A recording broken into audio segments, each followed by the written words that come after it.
like to turn now, if we can, to the issue of immigration. And so many people talk about it in their living rooms, talk about it around their dinner tables at night, if I can. And could we just do one thing for the interest of time? Can we stipulate that every single person on this stage tonight has said the number one thing to do is secure the borders? Secure the borders, secure the borders, secure the borders. You may have slightly different prescriptions to do it, but we stipulate that that's what you all want to do first. I'd like to turn now to the question of the 11 million undocumented people in this country. And Speaker Gingrich, I'm going to come back to you because you have talked about citizen review boards to review individual cases, to treat it on an individual basis. You mentioned the fact that someone who's been here 25 years, served the community, should get special consideration under this board. How many years is the threshold for you? If they're here 5 years, but has served the community under the criteria that you set out before, 5 years, also a candidate? I think, first of all, that anybody who would apply to the Citizen Review Board idea came out of the selective service model that was used as draft boards in World War II. We relied on local citizens to render judgment about who ought to be deferred, who ought to be drafted, because they had local knowledge. That's the starting point. Second, I started with cases that I think are very hard to argue about. Somebody who's been here 25 years, somebody who has been a good local citizen, may well belong to your church, has children and grandchildren in the United States. And I'll just say flatly, I do not believe the people of the United States are going to send the police in to rip that kind of person out and ship them out of this country, particularly because those are precisely people who are going to end up in churches as sanctuaries. And I think we ought to be honest about that. I think most of the workers who are here who have no ties to us should go home immediately. I think we should make deportation dramatically easier, just as I think, frankly, we ought to make English the official language of government, and we ought to have an effective guest worker program with very severe penalties for those employers who hire people illegally. But the Pew Center, the Hispanic Center, as you know, has said that maybe 3.5 million people could come under the criteria that you laid out. I don't think there are 3.5 million people who've been here 25 years. But they're talking about people who've been here 15 years. 15 years. Well, I wasn't. They were. You used a number that doesn't relate to my proposals.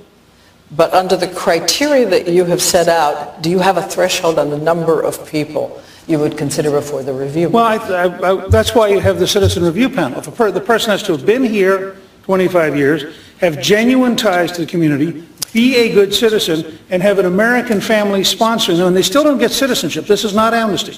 They get residency, and they pay a penalty in order to get residency.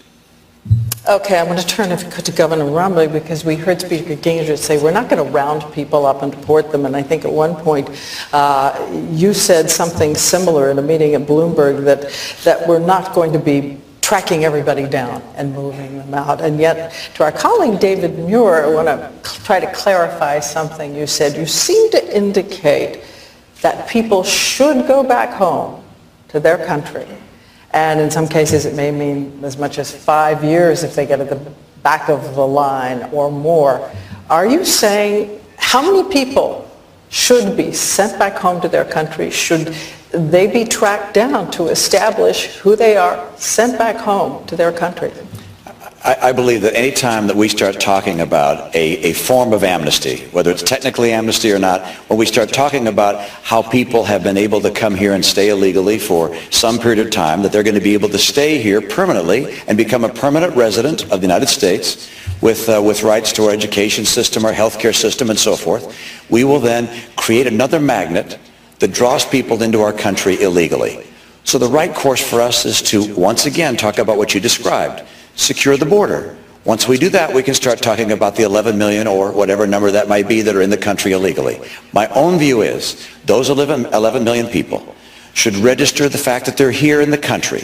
They should be given some transition period of time to allow them to settle their affairs and then return home and get in line at the back of the line with everybody else that wants to come here. Don't forget, when we talk about the difficulty of people going home, there are millions of people many of whom have relatives here in this country who are in line, who want to come here. I want to bring people into this country who have skill, experience, family here, who want to draw them in. I do not want to do something. I do not want to do something which encourages another wave of illegal immigration. So from my viewpoint, the key measure is this: no favoritism for permanent residency or citizenship for those that have come here illegally. So you have said all 11 million. If I could, Governor Perry, there is a case, and there are a number of these cases of people who have signed up for the military, for the U.S. military, who've been undocumented but nonetheless gone in to sign up.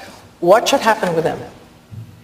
Well, let me address the issue that you asked from the start, and obviously securing that border is the key, and any of these conversations that we're having now are nothing more than intellectual discussions until you secure that border.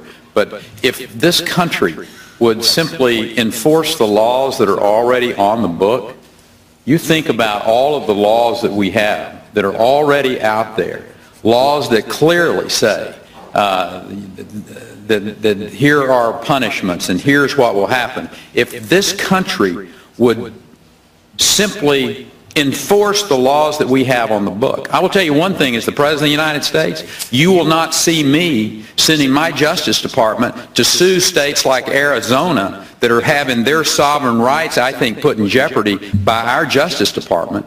You will not see a catch and release program like this administration has today, that where people who are caught who are illegally in this country, and because they haven't been caught in a violent situation, they're released into the general population.